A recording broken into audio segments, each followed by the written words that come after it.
is crying in the dark. I say rain is holding too much heart. Every drop is something never said. Every cloud is tired of the way. Water looks gentle on my skin, but it presses where the pain lives in.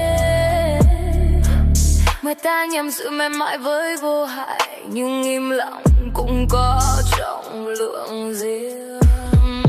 Close your eyes, feel the sky collapsing slow. This is not sadness, this is pressure letting go.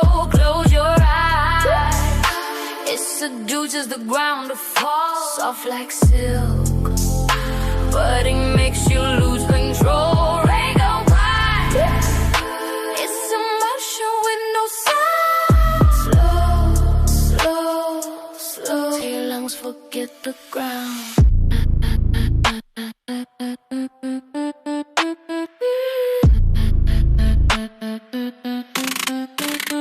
I wear silence like perfume. Wet thoughts inside this room.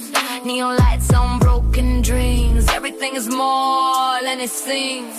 Nước chạm ra áp lực chạm linh hồn. Ướt không phải vì mưa, mà vì những điều chưa kịp nói. Touch the rain, taste the truth in every drop. You don't drown in water, you drown in what you hide.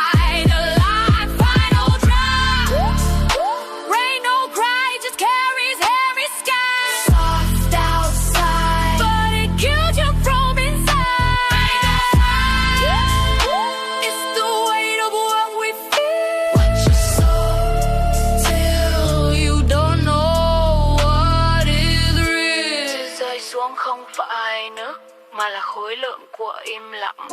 Mưa chỉ là nơi trú ẩn khi con người quên cách khóc. Ai gọi đây là buồn? Đây là cơn